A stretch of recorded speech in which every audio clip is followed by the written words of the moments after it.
Olá!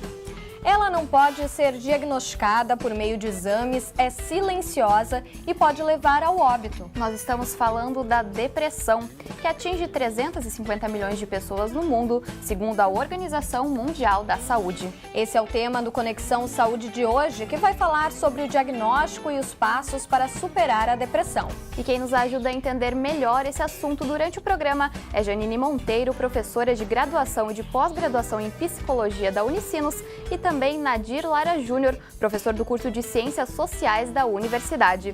Olá, sejam bem-vindos ao programa. Olá, tudo bem? Olá, tudo bem. Obrigada pelo convite. Sejam Agradeço bem-vindos. também o convite. Certo. E você, quer saber um pouco mais sobre esse assunto? Esse é o Conexão Saúde de hoje.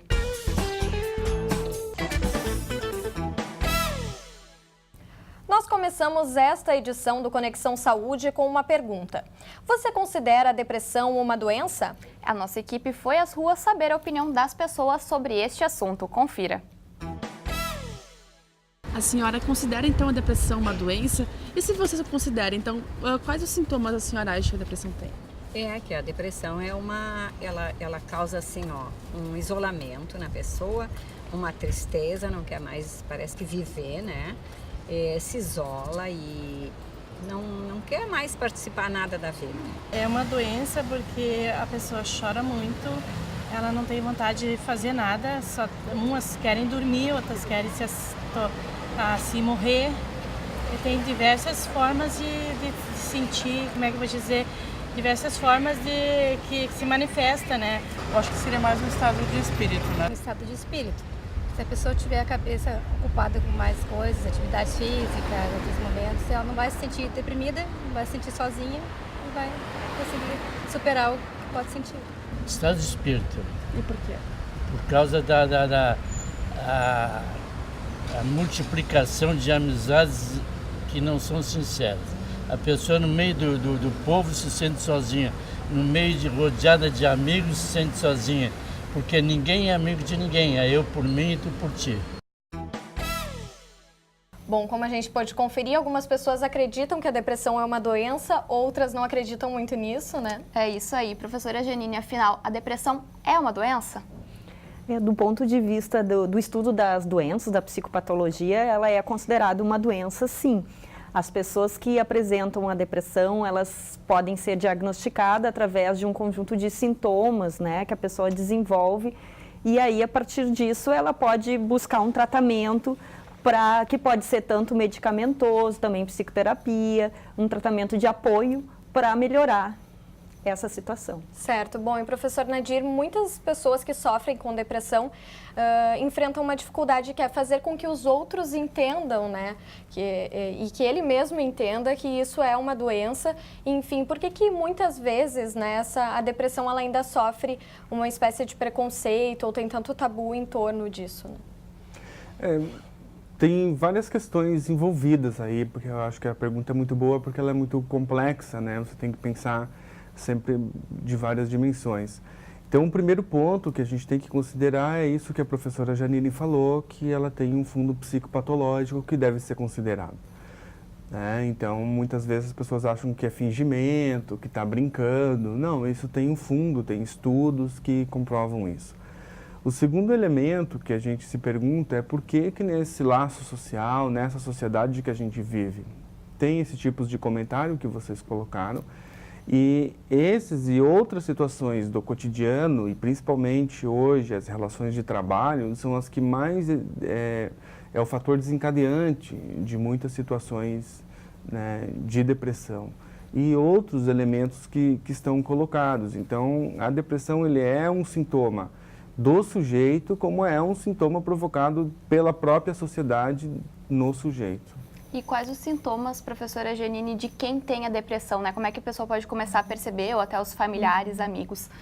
Olha, um dos principais sintomas é a tristeza, a falta de energia, falta de vontade, que muita gente associa à desesperança. A pessoa não vê mais perspectivas positivas, ela tende a ver mais as coisas negativas, de uma forma negativa.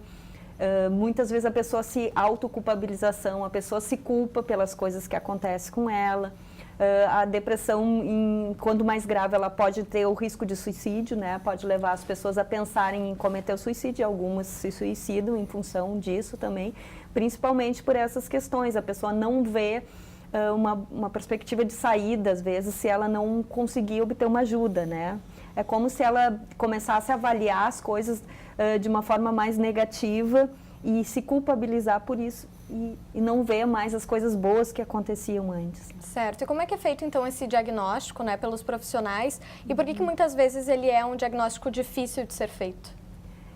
Exatamente por isso, porque tem alguma depressão que também tem causas orgânicas, tem alguns tipos de depressão que aparecem, então, talvez nos exames, né? E aí pode ser tratada mais por medicação também, inclusive por outros tipos de terapia também mais medicamentosa.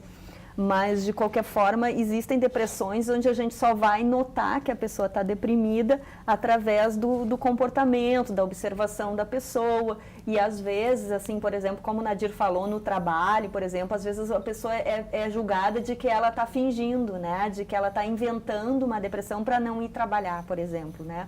Então, muitas pessoas acabam dizendo, não, mas essa pessoa está criando uma coisa que não existe, né?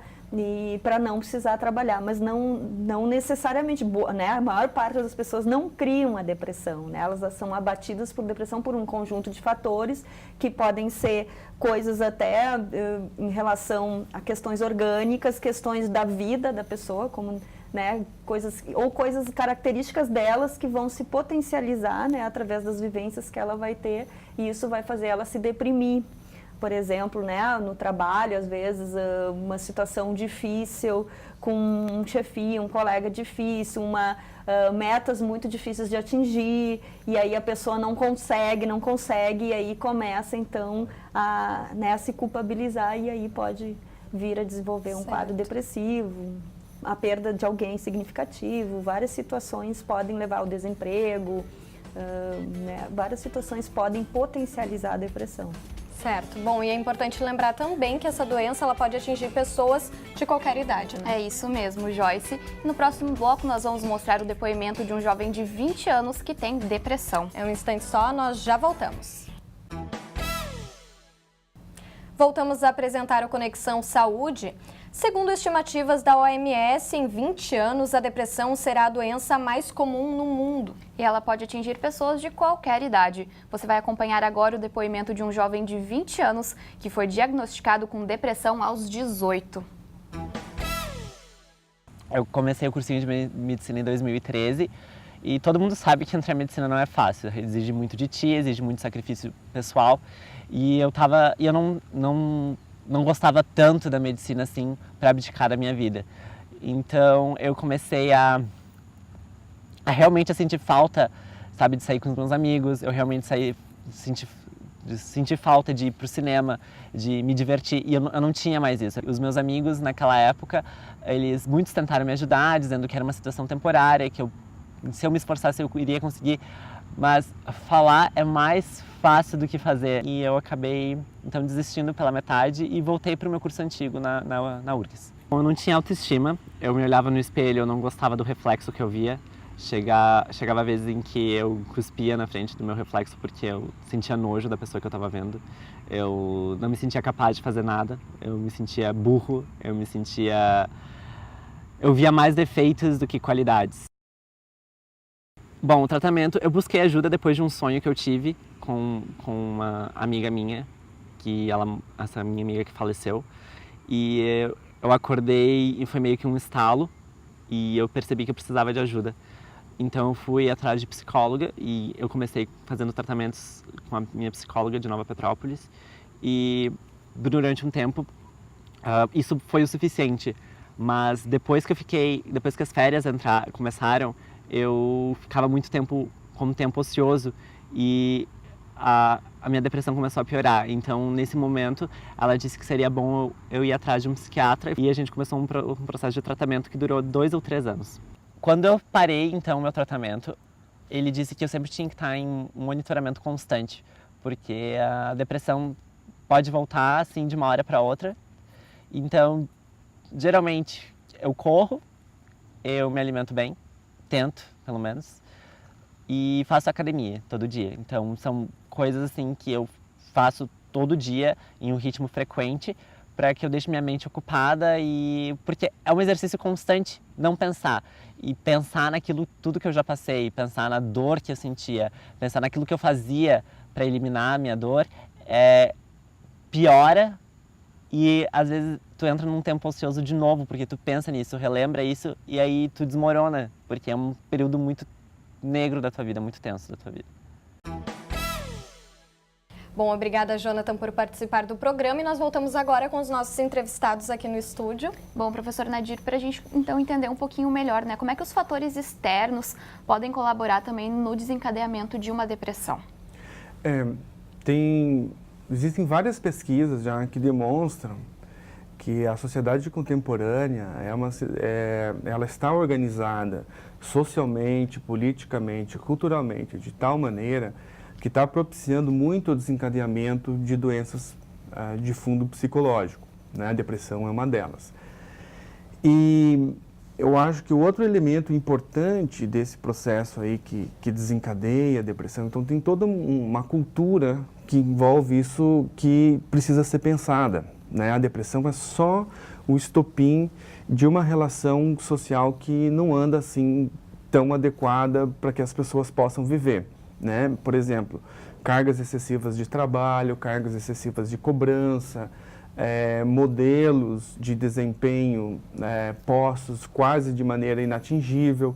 Então você tem diversos tipos de situação criadas pela própria cultura que levam jovens, crianças a não ver sentido em viver a vida que eles têm, na sociedade que a gente vive. Então, esses elementos externos que vocês falam, é preciso rever isso, sim, de maneira muito urgente na nossa sociedade. Quando a OMS fala disso, tem esse elemento que ela trata, então, da cultura, que precisa ser visto, e outra coisa, há uma certa banalização do diagnóstico de depressão. Porque hoje, qualquer lugar que você vai, você está um pouquinho triste, o médico já te dá um psicotrópico, né? E eu estou fazendo uma pesquisa que 1 a cada 5 brasileiros consomem psicotrópico, né, de maneira legal, que tem também a automedicação que não está contabilizada aí. Então nós temos uma sociedade brasileira, então, do ponto de vista técnico, com sérios problemas, que não é simplesmente reduzir a um problema psicológico. Por que ninguém então pensa cultura? Né? Que cultura é essa da nossa sociedade brasileira que leva 1 a cada 5 brasileiros a consumir psicotrópico? Né? Então tem alguma coisa aí que a gente precisa tratar. E não é somente o sujeito, a gente precisa rever reforma política, reforma na saúde, reforma na educação, a gente precisa rever as nossas relações sociais que estão se diluindo, né? E um exemplo bem pequenininho que eu gosto de citar e que às vezes o telespectador pode concordar comigo, é que há um certo tempo era comum que as pessoas pegassem sua cadeirinha de praia, fosse na praça tomar um chimarrão e ali eles contavam como foi o dia, como foi a semana, como será o dia seguinte, como será o mês seguinte, que projetos, que ideias que a gente tem. E aí hoje esse traço da cultura gaúcha, por exemplo, que é do coletivo, que é onde você fala, que você se expressa, que você coloca, está sendo substituído pelo quê? Por nada. Não tem Pela nada. Tecnologia, né, muitas vezes. Isso acaba se isolando, então, Isso. e não tem essa convivência tão grande com os... Isso, e se você for conversar com as pessoas, não é nem tanto a tecnologia, mas pelo excesso de trabalho. E isso adoece as pessoas, porque não é bom, né, de nenhum ponto de vista. Então você tira das pessoas todo o elemento cultural que congrega, que junta, que une, que faz ali, e aí você pega e de certa forma você individualizar, você está triste, então vai no psiquiatra. E o que o psiquiatra faz? Te dá um remédio. E aí você aumenta as estimativas de enfermidade de fundo psicológico. Então há uma lógica entre a medicina e entre as indústrias farmacológicas que é muito danoso hoje, especialmente para as crianças. Porque uma criança hoje, na sala de aula, questionou o professor, toma Ritalina. né? Tem toda uma estrutura, então, institucional e da cultura que prevalece isso. E desde cedo as crianças e os adolescentes são cada vez mais cobrados, né? Então, às vezes, eles já são quase uns mini executivos, né? Tendo 5, 6 anos. E tudo isso acaba interferindo, né? Professora, como nós vimos então no depoimento do Jonathan, né, ele disse que foi numa época em que ele estava estudando muito para o vestibular. Muitas vezes a gente associa a depressão a momentos de ócio, né, a pessoa que não tem tempo para pensar em muitas coisas, né. Isso não tem relação ou não tem relação, essa questão do tempo livre demais? Eu acho que o tempo livre pode ser ocupado de várias formas, né, então se fala assim também que tem pessoas, por exemplo, né, ou que na aposentadoria, ou que durante as férias acabam também ficando mais tristes, ficando sem saber como ocupar esse tempo, e isso pode levar também, né, poderia também potencializar alguma depressão. Mas eu acho que o que tu está trazendo, por exemplo, associado ao estudo, né, à época de se preparar para o vestibular, que é uma coisa onde muitas vezes a pessoa vai... tem toda uma dedicação, vai apostar muita coisa, né, numa prova, num momento de muito de estresse, né. Também uma cobrança da família, muitas vezes. Também uma cobrança. A gente tem ouvido falar que essa geração também, a geração mais recente, mais atual, ela tem menos tolerância à frustração, tem se falado muito disso, né. Onde os pais têm menos tempo também para educar os filhos, onde os pais acabam trazendo mais questões, às vezes, materiais e menos convivência. Eu acho que o tempo, a dedicação para os filhos, isso tudo vai influenciar também, né, numa pessoa que, quando ela, por exemplo, uma pessoa que faz o vestibular, ela vai apostar muito, né, nessa situação. Então, mesmo que a pessoa pode não ir tão bem no primeiro vestibular, ela pode pensar, bom, mas eu posso aprender com essa experiência, ou eu posso ter outras oportunidades também, mas dependendo como é que essa cobrança, essa pessoa vai vai achar que ela que a autoestima dela vai ficar baixa. Eu é que não consegui dar conta disso, e isso pode, né, também fazer com que a pessoa pense que ela é inferior, que ela que não consegue dar conta, né? E aí também a autoestima baixa, se culpar por essa situação de não aprovação. E depende muito de como a pessoa encara também. Sim, isso, né? Depende muito. E a gente está falando então que a depressão ela pode atingir todas as faixas etárias, né? Mas existe uma idade, uma época da vida em que as pessoas são mais propensas à doença? Depende do tipo de depressão. Se é a depressão mais química, mais associada a fatores químicos, se vê bastante na terceira idade também, né? Que às vezes o uso de medicações também podem levar as pessoas, por exemplo, problemas no funcionamento cerebral, AVC, várias outras patologias que aparecem às vezes na terceira idade, podem também ter uma depressão associada. A depressão ela é uma doença que acompanha às vezes muitas outras doenças também, né? Por isso que o Nadir falou, assim, que muita gente dá esse diagnóstico de depressão, mas muitas outras doenças acompanham a depressão também. Às vezes uma própria interação medicamentosa, assim, o uso de álcool e drogas, por exemplo, também, né? Uma coisa que também pode, dependendo do uso que a pessoa faz, também pode levar a uma depressão também, com uma questão associada, né? Então, muitas das coisas que a gente pensa, porque se for uma questão de funcionamento, né, se for uma coisa mais orgânica, ela está associada a várias questões. São vários fatores, então, né, Joyce? Exatamente. E como é que a família pode ajudar, então, essa pessoa que está deprimida, né? Qual seria, então, a melhor postura, né, desses familiares que estão ao redor dessa pessoa? A forma mais comum, Nina falou, hoje em dia muita gente procurar tratar o sintoma, né, Nadir, que é tomar um medicamento, né? Mas a gente, dentro da área da psicologia, acredita que só o medicamento não vai ser uma forma eficaz de lidar com a depressão, e as pesquisas apontam também que, dependendo do tipo de depressão, não precisa nem medicar, o medicamento não é sempre necessário. Muitas vezes, né, um apoio, uma psicoterapia, e aí tem várias formas de buscar apoio, né? Então pode ser através de grupos, pode ser através de uma psicoterapia com um profissional da área de saúde, e aí tem várias oportunidades, mas às vezes a pessoa também buscar uma atividade, sei lá, uma ocupação, que nem vocês estavam falando, também diferente, às vezes o próprio, sei lá, um esporte, uma forma de se ocupar, uma coisa terapêutica também, né? Pode ajudar também na questão da depressão. Nós até vamos falar um pouquinho sobre isso agora no próximo bloco. A gente queria até questionar as pessoas, né? Será que existem, então, maneiras de prevenir a depressão? É isso aí, depois do intervalo a gente vai falar mais sobre isso. A gente já volta. O Conexão Saúde está de volta. O programa de hoje fala sobre depressão. Você acredita que existam maneiras de prevenir essa doença? A repórter Jéssica Zang mostra agora um grupo de idosos de São Leopoldo que se reúne para estudar matemática, literatura, português e história com o objetivo de manter a mente ativa e longe da depressão. Vamos conferir. Olá, pessoal! Bom, como o programa de hoje é sobre depressão, eu vim conferir uma iniciativa que busca justamente prevenir esse problema. Então, são aulas de português e literatura que a gente vai conferir agora. Bom, vamos entrar aqui na sala de aula. Tá, ok. Bom, gente, então a gente está aqui. Além das aulas de português e literatura, também acontecem aulas de história, né? Então essas aulas são bem bacanas, porque podem ocupar, enfim, os idosos que gostam bastante de participar. Então, a professora Terezinha, ela dá aula de história. Eu queria que a senhora então me contasse qual o objetivo dessas aulas. Bom, o objetivo dessas aulas é justamente a turma ampliar os horizontes, é mexer, vamos dizer, com a cabeça. Porque não é somente o físico que tem que ser tratado. Também tem que ser tratado da cabeça, né? Tem que ser o cérebro, tem que movimentar, tá? E depois tem muitos outros objetivos. Essa turma, por exemplo, toda, ela já está sendo trabalhada há algum tempo e ela já subiu de nível, você entende? Tem professoras aposentadas, tá? Então, em geral, a turma, porque nós estamos aqui fazendo mais o 2º grau, né? Ensino médio. Então, esse nível... Eles já subiram de nível e já estão nos acompanhando, né, Marilê, no 2º grau, né?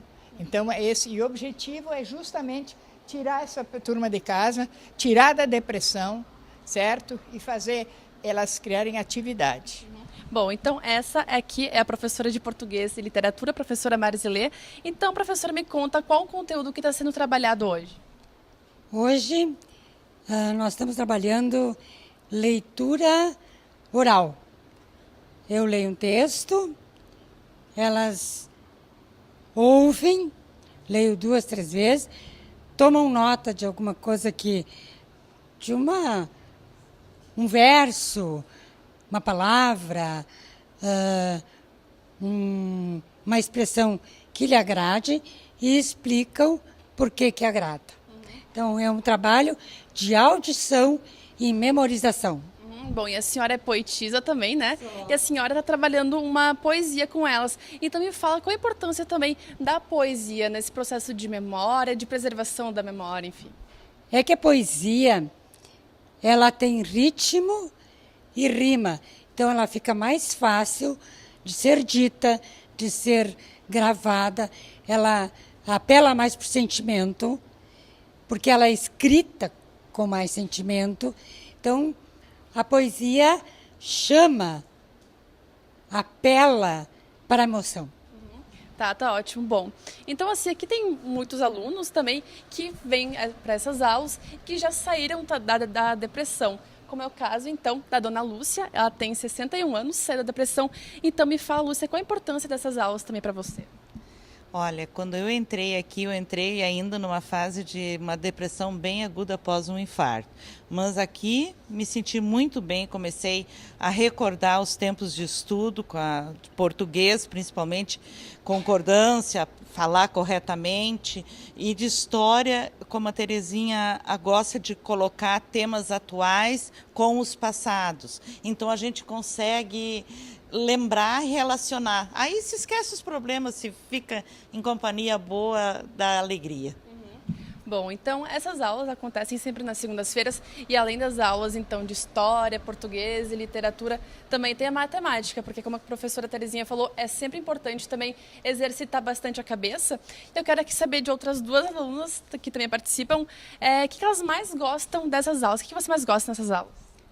Eu gosto de tudo. E principalmente é um lugar que a gente convive e aprende, né? Principalmente por causa disso. Um lugar muito agradável. E de quais disciplinas que a senhora mais gosta? Que eu estou fazendo português, história, e faço dança de salão, que também é muito bom. E esse ano eu entrei na gerontologia, que eu achei maravilhoso também. E a gente está se preparando para isso, para envelhecer, né, com saúde. Bom, então eu também gostaria de saber da senhora, quais as disciplinas que a senhora mais gosta? A senhora gosta de participar dessas aulas? Eu gosto, já há bastante tempo eu já faço, gosto de participar, fico triste quando eu não posso vir. Mas eu faço português, eu faço matemática, aliás, português, história, faço gerontologia, faço canto com a professora Terezinha e fizemos ginástica coreografada. Bom, e então, quando a senhora não vem, a senhora sente uma diferença, a senhora, como comentou, fica triste. Então, para a senhora, qual a importância também de vir participar desse projeto do Pro Maior, de vir participar dessas aulas? Bom, isso aí é muito bom para a nossa cabeça. Hoje a gente já tem uma certa idade, então, para a nossa cabeça é ótimo. A gente se diverte, a gente tem amizades, amizade com as professoras, amizade com todo o pessoal, a gente se dá bem. Claro, muito importante. Bom, então esse projeto também conta com várias outras atividades, que é sempre bom, então, para combater, para prevenir e também para quem está passando por depressão ou por quem está saindo, né? Então, realmente, como as professoras disseram, exercitar a cabeça é sempre muito importante. Volto com vocês. Bom, muito bacana essa ideia, né, professora Janine? Esse grupo de idosos, então, ele se reúne para estudar e, ao mesmo tempo, eles trocam experiências, se mantêm ativos, né? Isso pode ajudar a prevenir, então, a depressão? Sem dúvida, além da convivência com outras pessoas, né, o apoio, a busca de trocar experiências, pessoas que talvez passaram por situações assim de adaptações, situações difíceis que nem esse grupo mostrou. Acho que na terceira idade, né, tem várias questões importantes aí que a gente tem que lidar e perdas, muitas perdas também, em vários sentidos, né? Não só a perda do trabalho, mas começa a perder às vezes amigos e outras situações também. Bom, professor Nadir, na sua opinião, existe alguma maneira de prevenir então a depressão nesse mundo moderno? O que a gente pode fazer para fugir disso? Eu acho que um outro elemento que vale destacar também, que a depressão ela é a perda de sentido da vida, que acho que a Janine tocou nisso, assim. Então, toda vez que você pensa sobre isso, né, que atividades você pode fazer que façam sentido para a sua vida. E aí eu vou dar um exemplo bem pequenininho, assim. Quando você vai ao museu, por exemplo, a maioria das pessoas, né, muitas pessoas, vai ao museu para tirar foto da obra de arte, e não para contemplar a obra de arte. Professor, mas o que isso tem a ver? Quando eu falo falta de sentido, é quando você reduz, por exemplo, uma obra de arte, uma mercadoria, que você tira uma foto, que sentido isso tem? Né? Para pôr imediatamente no Facebook, né? Então, por que existe o museu? Por que existe a obra de arte? Para a pessoa, enquanto humanidade, se encontrar com o belo, com a arte, com a obra-prima que está diante de você. E não reduzir aquilo a uma foto para pôr no Facebook. São esses exemplos pequenininhos do cotidiano que vão esvaziando a vida das pessoas de qualquer tipo de sentido e perspectiva, né? E a mesma coisa que a gente, se citar o caso aí de muitos jovens deprimirem pré-vestibular, mas às vezes a pergunta: que sentido isso tem? Para que isso? Né? Precisa de vestibular? Precisa de curso universitário? Né? Precisa disso tudo? Então, e aí, há um tempo atrás, na psicologia, a gente já falava de orientação vocacional, né? E hoje é orientação de carreira. Parece uma mudança simples, mas faz muita diferença, porque quando você falava orientação, vocação, é porque você supunha todo um trabalho para você perceber quais são suas aptidões, o sentido da sua vida, que dificuldades você vai enfrentar, que desejo que te move em relação a uma profissão, que é uma parte da sua vida, né? E hoje a própria psicologia foi meio que caminhando para uma ideia de reduzir isso a uma carreira, né? E que isso parece uma diferença sensível, mas você esvazia, de certa maneira, a sua profissão de algo de humanidade aí posto, né? Que aí você quer reduzir tudo à técnica. E não, você tem que se realizar naquilo que você faz. Então, todo ser humano é convidado a deixar uma obra para o mundo. Não é executar funções ao longo da vida. Então, muda bastante a perspectiva.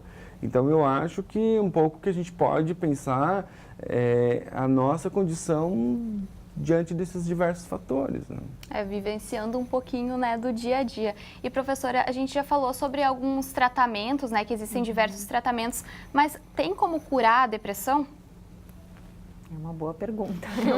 Eu acho que é um desafio, né, que se coloca, e acho que essa questão que o Nadir trouxe, e se a gente for pensar do ponto de vista da psicologia, se a minha ideia de depressão está muito relacionada à minha forma de entender o mundo, de sentir o mundo, de avaliar as coisas que eu convivo, então eu teria que ser ajudado para dar um outro sentido para isso, né? Aprender a ver as coisas de uma outra forma.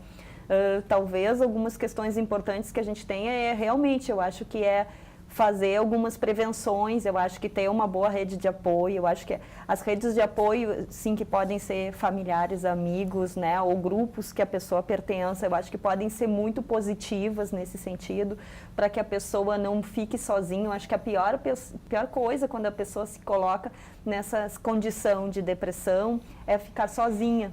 Né? E aí isso porque a gente precisa, na verdade, enquanto a pessoa está nesse período de crise, muitas vezes dar um suporte, dar um apoio, dar uma escuta para essa pessoa. E se ela ficar sozinha, isso fica difícil. Então aquelas pessoas isoladas, elas têm um maior risco de sofrer depressão, um maior risco de cometer suicídio, um maior risco de não conseguir sair dessa condição.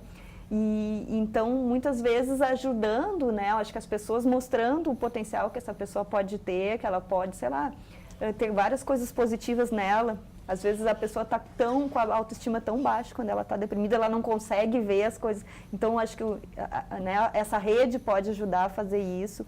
Acho que a pessoa procurar ter uma vida saudável, né, assim, não se exigir tanto, procurar ter alguma atividade física, procurar se alimentar bem, descansar, procurar ter o trabalho, mas ter o período de lazer, de descanso, procurar ter pessoas, né, com quem que ela conviva, que lhe façam bem. Acho que tudo isso ajuda, né, a gente a ter uma vida melhor. Precisa de uma empatia, de uma sensibilidade das pessoas que estão no entorno para também ajudar, né, e mostrar novas possibilidades para quem sofre da depressão. Bom, a gente agradece então a presença de vocês. Muito obrigada por participar dessa conversa conosco.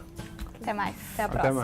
Até a próxima. E o Conexão Saúde fica por aqui. Para conferir esta e outras edições, acesse o nosso canal youtube.com/TV Rádio Unicinos. Até mais. Tchau.